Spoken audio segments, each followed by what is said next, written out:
নমস্কার বন্ধুরা, হ্যাপি লাইফে আপনাদের সবাইকে স্বাগতম। সবাই কেমন আছেন? আশা করছি ভালো আছেন। অন্যান্য দিনের মতন আজকে চলে এলাম আপনাদের সাথে একটা দিন শেয়ার করে নিতে। আজকে অগ্রহণ মাসের বৃহস্পতিবার, তো প্রথমেই সকালে উঠে আগে লক্ষ্মীর ঘরটা পেতে নিচ্ছি। আমাদের এখানে এটা প্রচলন আছে যে অগ্রহণ মাসের প্রতি বৃহস্পতিবার সকালে আগে লক্ষ্মীর ঘরটা পেতে নিতে হয়, তো সেই মতন আমি ওটা করেই নিচ্ছি। এখানে মা লক্ষ্মীর কৃপা পাওয়ার জন্যই, মানে মা লক্ষ্মীর উদ্দেশ্যেই এখানে লক্ষ্মী ঘরটা পাতা হয়। নতুন ধানের শীষ দিতে হয়।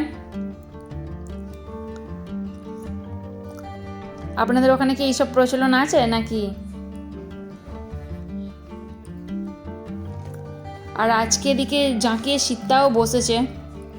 অন্যান্য দিন তবু শীতটা কম থাকে, কাল রাত থেকে দেখছি এখানে বেশি ভালো রকম শীত পড়ে গেছে।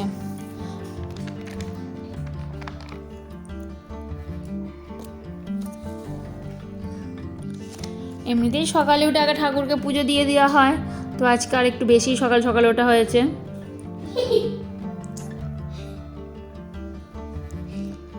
এদিকে ঠাকুর ঘরটা পেতে এদিকে চলে গেলাম ঠাকুর ঘরে। আর এখানে এক নতুন সদস্য এসেছে, মানে আমার মেয়ে নিয়ে এসেছে। ও অনেক দিন ধরেই বলছিল যে একটা গোপাল ঠাকুর কিনবো। আর কালকে পুরানো বাড়িতে গিয়েছিল, তো আমার শ্বশুরমশাইকে ধরে, মানে শ্বশুরমশাইকে জ্বালাতন করেছে খুব পরিমাণে যে আমাকে একটা গোপাল ঠাকুর কিনে দিতে হবে বলে। ওই আমার শ্বশুরমশাই কিনে দিয়েছে আর ও নিয়ে এসেছে। আর কাল থেকে নিয়ে এসে একভাবে ঠাকুরটাকে নিয়েই পড়ে আছে। ওকে ঘুম পাড়াচ্ছে, খাওয়াচ্ছে, চান করাচ্ছে, এই সমস্ত করতে করতেই ওর দিন শেষ হয়ে যাচ্ছে। ও নিজে খেতে পারে না, কিন্তু ঠাকুরকে ঠিক টাইম বাই টাইম খাইয়ে দিচ্ছে, ঘুম পাড়াচ্ছে। তো এদিকে আমার পুজো দেওয়া শেষ।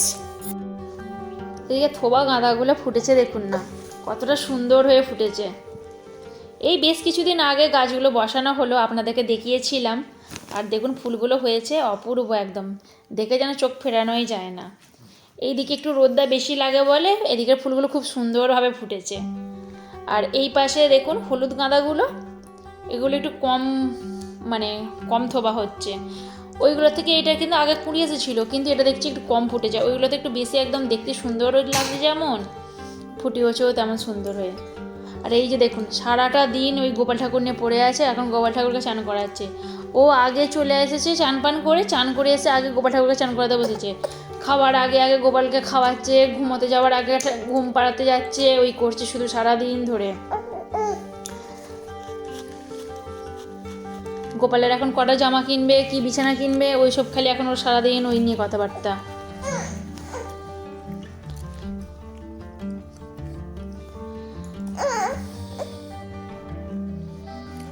এদিকে বৃহস্পতিবার, আজ নিরামিষ রান্নাবান্না হবে। এমনিতেই বৃহস্পতিবারে নিরামিষই হয় রান্নাবান্নাগুলো, তার উপরে আবার অগ্রহণ মাসে বৃহস্পতিবার। এই ধনেপাতার একটু চাটনি করেছি, পাঁপড়ের ঝাল করেছি, টমেটো ভাতে দিয়েছি, লঙ্কা দিয়ে আলু মেখেছি, আর পালং শাক সেদ্ধ করেছি, একটু মুগের ডাল করে নিয়েছি। দুধটা পড়েছিল, দুধটা জাল দেওয়া হয়নি, তাই দুধটা একটু জাল দিয়ে দিচ্ছি। এই সমস্ত কাজকর্ম করতে করতে কত যে বেলা হয়ে যায় তার ঠিক ঠিকানা নেই। এদিকে বাসনগুলো সব পড়ে আছে, বাসনগুলো একটু মেজে নেব।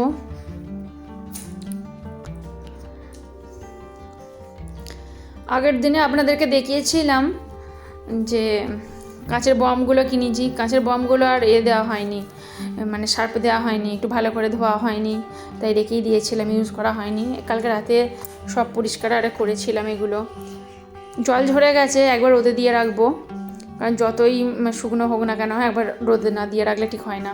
এগুলোতে যেগুলো অনেক দিন ধরুন ওই তান্দুরি মশলা, বিরিয়ানি মশলা এগুলো রাখবো ভেবেছি, কারণ ওগুলোতে একদম মাঝে মধ্যে একবার আধবার ইউজ হয়, সবসময় ইউজ হয় না। আর ওইগুলো এমনি প্লাস্টিকের কোনো ডিপে তারে রাখলে না দেখি খারাপ হয়ে যায়। ওই কাঁচের বম ওই জন্য খুঁজছিলাম যে এই সমস্ত মশলা যেগুলো ধরুন অনেক দিন পর পর ইউজ হয় সেগুলো একটু এই বমগুলোতে রাখবো, তাহলে কী হবে, জিনিসগুলোও ভালো থাকবে। আর বমগুলো আমার অনেক দিনের শখ ছিল, বেশ এই ধরনের কিছু বম কিনবো, তো ওই শখটাও পূরণ হয়ে গেল আর কি। আমাদের মেয়েদের তো এই রান্নাঘরের জিনিসপত্র, তার শাড়ি গয়না এইগুলোই একটু বেশি ইন্টারেস্ট লাগে। এখানে বাসনগুলো পড়েছিল, সকাল থেকে মাজা হয়নি, একবার অনেক বাসন হয়ে গেছে, এগুলো আজকে একটু ওকে মেজে নিই। খাওয়া দাওয়া সব বাড়ির কমপ্লিট। এবার মেয়েটাকে ঘুম পাড়িয়ে দেবো, ছোটো মেয়েটা ঘুমিয়ে পড়েছে, বড় মেয়েটাকে এবার ঘুম পাড়িয়ে দেবো। তারপরে ওকে সকালের কিছু কাজ বাকি আছে, ওইগুলো এবার বিকালে ঘুম থেকে তুলে তারপরে পড়াবো। এদিকে ওকে পড়ানোর জন্য সেরকম কিছু বলতে হয় না, ও ঠিক পড়ে নেয়। আর ওকে কথাবার্তা বললেও শোনে, মানে শাসন যে করছি সবসময় তাও না, তবুও শোনে। তবে আমার মনে হয় যে শাসনের ক্ষেত্রে, যেমন সন্তানদের শাসনের ক্ষেত্রে, তবে আমাদের যে শিক্ষা, মানে কি বলবো, শিক্ষা দেওয়ার যে ভুলগুলো, আমার মনে হয় এগুলো না করাই ভালো। মা কিংবা বাবার মধ্যে ধরুন কোনো একজন সন্তানকে অনুশাসন শিক্ষা দিচ্ছে, মানে অনুশাসন করছে, তখন অপরজন কিংবা পরিবারের অন্য সদস্যরা যদি বাচ্চাকে আড়াল করার চেষ্টা করে, তবে বাচ্চার মধ্যে কিন্তু অন্যায় করার প্রবণতা বাড়তে থাকে। আর এখানে বেসিনের জন্য আগের দিনে জালটা কিনে নিয়েছিলাম, দেখুন ওটা আগে লাগিয়ে নিচ্ছি। আগের বারে যেটা লাগানো হয়েছিল সেটা একদম খারাপ হয়ে গেছে, আর ময়লাগুলো, মানে যেগুলো একটু যে নোংরারে পড়ে না, সেগুলো ওই পাইপ দিয়ে গলে চলে যাচ্ছে। আর আমাদের যেহেতু পাইপ দেওয়া, মানে পেছন দিকটা পুরো পাইপ দিয়ে সিস্টেম, তো এই সিস্টেমটার মধ্যে না এই মানে ভাত যা আছে না, সব ঢুকে গেলে ভিতরটা খুব পরিমাণে জল আটকায়। আর এদিকে ঘুগনিটা বসিয়ে দিচ্ছি, এখন সন্ধ্যা মতন হয়ে গেছে, একটু ঘুগনি বসিয়ে দিচ্ছি। তো যেটা বলছিলাম, সন্তানকে সবাই ভালোবাসুক, কিন্তু যখন মা বাবার মধ্যে কেউ বকাবকি করবে বা তাকে একটু কথাবার্তাগুলো তাকে একটু মানে শেখাচ্ছে, এসব ক্ষেত্রে ধরুন ভুলভালে করলে না, ওই বাড়ির কেউ কিছু বললে, তখন ধরুন মানে দাদু ঠাকুমা বা প্রিয়জন যে কেউ থাকে না বাচ্চাদের, তারা ধরুন একটু আড়াল করার চেষ্টা করছে। এগুলো আমার মনে হয় উচিত না, কারণ এমন ঘটনা ঘটতে হতো না, শিশুদের মধ্যে বিশ্বাস তৈরি হবে যে আমাকে তো কেউ না কেউ রক্ষা করবে। তো তার মধ্যে দেখবে কী হবে, তার অন্যায় করার প্রবণতাটা বেশি বেড়েই যাবে, যা তাকে দেখবেন আরও বড় বড় কাজ, মানে অন্যায় করতে ধাবিত করবে।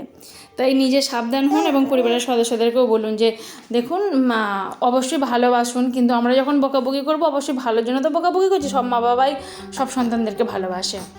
তো তোমরাও যেটা মনে হবে ভুল, তোমরাও অবশ্যই বকবে। সবসময় যে মানে বাচ্চা আছে বলে যে তাকে ভালোবাসতে হবে সেটা না, কিন্তু এটাই পরবর্তীকালে একদম মানে কি বলবো, সবথেকে বড় বিপদ হয়ে দাঁড়াবে।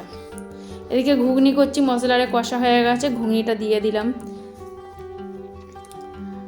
বৃহস্পতিবারে বেশিরভাগ দিন আমি ঘুগনিই করি। ঘুগনি করলে একটু পরোটা হোক, রুটি হোক, যাই কিছু করা হোক না কেন, খাওয়া হয়ে যায়। আজকে ঘুগনির সাথে পরোটা করবো না, আজকে রুটি করব। ঘুগনিটা দিকে ফুটে গেছে।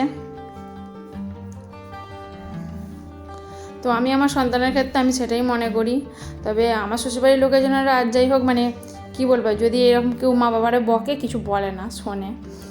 তারপরে ওকে আবার পরে বলে যে কেন এরকম করছিস, এগুলো তো ভালো নয় বলে। যখন পুরোনো বাড়িতে থাকতাম তখনও ওই সবাই বলতো, আর এখনও ধরুন এখানে এলে পারে যখন মাঝে মাঝে ধরুন শ্বশুর শাশুড়ি আসেন বা যে কেউ বা মা বাবারা যদি শোনে, ওকেই বরং বলে যে এইসব করতে নেই। আর এদিকে দেখুন কম্পিউটার টেবিলের অবস্থা দেখুন, সারাদিন কম্পিউটার টেবিলের তো বসে থাকে, কিন্তু কোনো দিনও কিছু গোছাবে না। কম্পিউটার টেবিলে যে কেউ ইউজ করে তাও নয়, সব ওই ইউজ করে, কিন্তু কোথা থেকে কী যে নিয়ে এসে এখানে রেখে দেয় তার ঠিক ঠিকানা নেই। এখানে মানুষটা কাজটা করে কী করে বলুন তো, হাতটাই বা রাখে কী করে? প্রায় দিন এরকম, 1 মাস যদি না এখন পরিষ্কার করে দিই, 1-1.5 মাসের মধ্যে আবার দেখবেন এইরকম হয়ে গেছে। আর এই ঘরে আমার অতটা আশা হয় না। আর দেখুন বড় মেয়েটা এটা বায়না করে এটা কিনলো, মাত্র কদিন ইউজ করেছি। ওর বোনকে নিয়ে 2-4 দিন খেলছিল, তারপরে এই ঘরে এসে পড়েই আছে। ওই সমস্ত কিছুই কিনবো করবে। জায়ের মেয়ের দেখেছিল এটা আছে, তো ক্যাকটাস গাছটা কিনবো করে কিনলো। আর এখন কম্পিউটার টেবিলটা পরিষ্কার করি। এখন ছোটো মেয়েটাকে একটু ঘুম পাড়িয়ে দিয়ে এসেছি, ঘুগনিটা করে কি একটু খাইয়ে দিয়ে এলাম। খাইয়ে দিয়ে আসতে দেখছি ঘুমিয়ে পড়েছে। না, কম্পিউটার টেবিলটা অনেকদিন ধরে দেখছি পরিষ্কার হয়নি, অপরিষ্কার হয়ে পড়েই আছে, তাই একটু পরিষ্কার করেই নিই। ওই যখন ঘুমাই তখন টুকটাক যা কাজকর্মগুলো থাকে করে নিই। পুরোনো আলমারিটা একদিন গুছাতে হবে। পুরোনো আলমারিটাও সমস্ত জামাকাপড় তুলছি, নামাচ্ছি, এসব করতে করতে পুরোনো আলমারিটা একদম অগোছালো হয়ে আছে। ওই আলমারিটা একদিন পরিষ্কার করবো ভাবছি, কিন্তু পরিষ্কার আর করা হচ্ছে না। তবু আপনাদের সাথে কথা বলতে বলতে ঘরগুলো গুছানো হয়ে যায়। তারপর আরও টুকটাক কাজকর্ম থাকে যেগুলো করা হয়। সমস্ত সময় সব সময় তো আর মোবাইলটা ধরা হয় না, যে মোবাইল নিয়ে এদিকে ছোটাছুটি করবো, এদিকে ছোটাছুটি করতে করতে অনেকটা সময় চলে যায়। তবু সেই টাইমটা আমি কী করি, যে না, মেয়েটা একটু ঘুম পাড়িয়ে দিয়েছি, তো আমি তাতে করে কাজটা করে নিই। তো আর কিছু করা হয় না। ভিডিও করে রাখি, ভয়েসটা যে দেবো তার সময়ও থাকে না। মেয়েটাকে কোলে নিয়ে নিয়ে এখন ভয়েসটা দিচ্ছি। এর মধ্যে আমার হাজব্যান্ড দুবার ফোন করে ফেললো। এই করতে করতে আমার আর ভিডিও ঠিকঠাকভাবে করাও হয় না আর এডিটিংও করা হয় না। এই দেখুন এদিকে গুছানো হয়ে গেছে একদম। দেখুন কি অবস্থা ছিল, কীরকম কি পরিষ্কার করলাম। আবার কিছুদিন নয়, আবার 1 মাস পর দেখুন আবার একটা ভিডিও দেবো। অবশ্যই আগে যেরকম দেখেছিলেন ঠিক দেখুন সেই রকম হয়ে গেছে। তো যাই হোক, আজকের ভিডিওটা কেমন লাগলো অবশ্যই জানাবেন। এই ছোটো মেয়েটা একটু কান্না কান্না করছে, ওকে কোলে নিয়ে এডিটিংটা করছি। এই পাখাটা সরিয়ে দিলাম, আবার সে গরমকালে লাগবে, আবার তখন ওইটা ওখানে রাখা হবে। যাই হোক, আজকে ভিডিওটি কেমন লাগলো অবশ্যই জানাবেন। ভালো লাগলে অবশ্যই একটা লাইক কমেন্ট শেয়ার করবেন। আর যদি নতুন বন্ধু হন তাহলে সাবস্ক্রাইব করে পাশে থাকবেন। এরকম নিত্য নতুন ভিডিও পেতে আমার চ্যানেলটা আশা করছি সাবস্ক্রাইব করে পাশে আছেন। লাস্ট পর্যন্ত যারা একদম চলেই এলেন তাদেরকে অসংখ্য ধন্যবাদ। সব মাসিমণিদেরকে বলে দাও, মাসিমণিদেরকে বলে দাও সাবস্ক্রাইব করে পাশে থাকো। Bye bye.